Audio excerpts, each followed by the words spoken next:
تمام تعریفیں اللہ رب العزت کے لیے ہیں جو تمام جہانوں کا پروردگار ہے۔ درود و سلام ہو ہمارے آخری اور پیارے نبی حضرت محمد مصطفیٰ صلی اللہ علیہ وآلہ وسلم پر، ان کی آل اولاد پر اور تمام صحابہ کرام پر۔ ایک اللہ کے بہت بڑے ولی حضرت بایزید بسطامی علیہ رحمہ سے پوچھا گیا کہ ولی کون ہوتا ہے؟ تو حضرت بایزید بسطامی نے فرمایا کہ ولی وہ ہے جو اللہ کے امر و نہی پر قائم رہے، یعنی جس چیز کا اللہ نے حکم دیا ہے اس کو بجا لائے، اور جس چیز سے اللہ نے منع کیا ہے اس سے رک جائے، اس لیے کہ جس کے دل میں اللہ کی محبت زیادہ ہوگی اس کے دل میں اللہ کے حکم کی عظمت بھی زیادہ ہوگی، اور اس کا جسم بھی اسی اعتبار سے اللہ کی منع کی ہوئی چیز سے دور ہوگا۔ حضرت بایزید بسطامی علیہ رحمہ کا بیان ہے کہ ایک دفعہ مجھے لوگوں نے بتایا کہ فلاں شہر میں ایک اللہ کا ولی موجود ہے۔ میں اس کی زیارت کے لیے روانہ ہوا۔ اس کی مسجد میں پہنچا تو اتفاق سے وہ بھی گھر سے مسجد میں آیا، اور آتے ہی اس نے مسجد میں تھوکا۔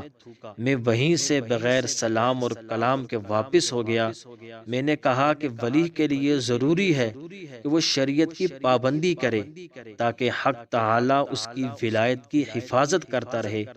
اگر یہ شخص اللہ کا ولی ہوتا تو مسجد میں نہ تھوکتا، مسجد کی عزت اور حرمت کا خیال کرتا، یا اللہ تعالیٰ اسے اس بات سے محفوظ رکھتا۔ اسی رات میں نے خواب میں اللہ کے نبی صلی اللہ علیہ وآلہ وسلم کی زیارت کی تو آپ صلی اللہ علیہ وآلہ وسلم نے فرمایا کہ بایزید تم نے جو کام کیا ہے اس کی برکتیں تمہیں پہنچ گئی ہیں۔ اس سے اگلے دن ہی میں اس درجے کو پہنچ گیا جس پر تم سب لوگ مجھے دیکھ رہے ہو۔ کہا جاتا ہے کہ شیخ ابو سعید علیہ رحمہ کی خدمت میں ایک شخص آیا اور اس نے مسجد میں پہلے بایاں پاؤں رکھا۔ آپ نے فرمایا کہ اسے واپس کرو، کیونکہ جو شخص محبوب کے گھر میں داخل ہونے کے آداب بھی نہیں جانتا وہ ہمارے کام کا نہیں۔ حضرت ابراہیم خواص علیہ رحمہ کا بیان ہے کہ ایک دفعہ میں حسب عادت خلوت کی خاطر جنگل میں گیا۔ اچانک گوشے سے ایک شخص باہر نکل آیا اور اس نے میری صحبت میں رہنے کی اجازت طلب کی۔ میں نے اس پر نگاہ ڈالی تو میرے دل میں اس سے نفرت پیدا ہو گئی۔ میں نے کہا کہ یہ کیا بات ہے؟ اتنے میں وہ مجھے کہنے لگا کہ ابراہیم، رنجیدہ خاطر نہ ہوئیے، میں ایک نصرانی راہب ہوں اور روم سے آپ کی صحبت اختیار کرنے کی خاطر آیا ہوں۔ حضرت ابراہیم کا بیان ہے کہ جب مجھے علم ہوا کہ یہ بیگانہ یعنی غیر مسلم ہے تو میرے دل کو سکون آ گیا، اور میرے لیے اس سے صحبت کا راستہ اور حقوق صحبت کی ادائیگی آسان ہو گئی۔ میں نے اس سے کہا کہ نصارہ کے راہب، میرے پاس کھانے پینے کی کوئی چیز نہیں اور اس جنگل میں تمہیں تکلیف ہوگی۔ اس نے کہا کہ ابراہیم، دنیا میں آپ کے نام کا ڈھنکا بج رہا ہے اور آپ ابھی تک کھانے پینے کی فکر میں لگے ہیں۔ آپ کا بیان ہے کہ مجھے اس کی اس بے تکلفی پر تعجب ہوا اور میں نے اسے اپنی صحبت میں قبول کر لیا، اس خیال سے کہ تجربہ تو کروں کہ وہ اپنے دعوے میں کہاں تک سچا ہے۔ جب ہمیں اس جنگل میں 7 دن رات گزر گئے تو پیاس نے غلبہ کیا۔ وہ کھڑا ہو گیا اور کہنے لگا، ابراہیم، دنیا میں آپ کی شہرت کے اس قدر نکارے بج رہے ہیں، لاؤ نکالو اگر کچھ ہے تمہارے پاس۔ آپ کی جناب میں اس گستاخی کی وجہ یہ ہے کہ اب مجھے پیاس کی وجہ سے صبر کی طاقت نہیں رہی۔ آپ کا بیان ہے کہ میں نے اپنا سر زمین پر رکھ دیا اور عرض کی، باری تعالی، مجھے اس کافر کے سامنے رسوا نہ کرنا، اس لیے کہ اس نے بیگانہ ہوتے ہوئے مجھ پر نیک گمان کیا ہے۔ میرے بارے میں اس نے جو گمان کیا ہے وہ پورا فرما۔ آپ کا کہنا ہے کہ میں نے جو ہی سر اٹھایا تو ایک تھال موجود تھا جس میں 2 روٹیاں اور 2 گلاس پانی رکھا ہوا تھا۔ ہم نے روٹیاں کھائیں اور وہاں سے چل پڑے۔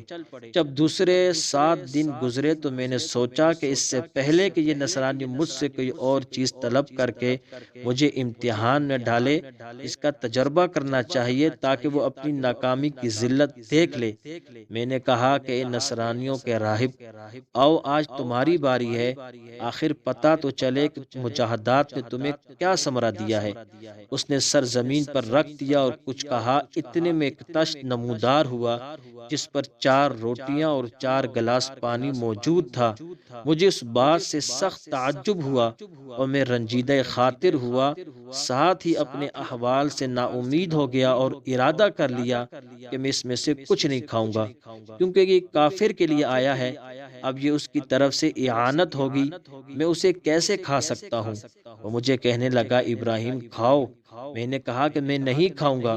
اس نے پوچھا، آخر کس وجہ سے نہیں کھا رہے ہو؟ میں نے کہا کہ اس لیے کہ کرامت کے تم اہل نہیں، اور یہ تمہارے حال کی جنس سے نہیں ہے۔ میں تمہارے معاملے میں متعجب ہوں۔ اگر اسے کرامت قرار دیتا ہوں تو کافر سے کرامت کا صدور جائز نہیں، اگر اسے اعانت کا نام دیتا ہوں تو بھی مجھے اعتراض ہے۔ اس نے کہا، ابراہیم کھاؤ اور 2 باتوں کی خوشخبری سنو۔ ایک تو میں اسلام قبول کرتا ہوں اور کہتا ہوں، میں گواہی دیتا ہوں کہ اللہ ایک ہے، اس کا کوئی شریک نہیں، اور میں گواہی دیتا ہوں کہ محمد صلی اللہ علیہ وآلہ وسلم اللہ کے بندے اور رسول ہیں۔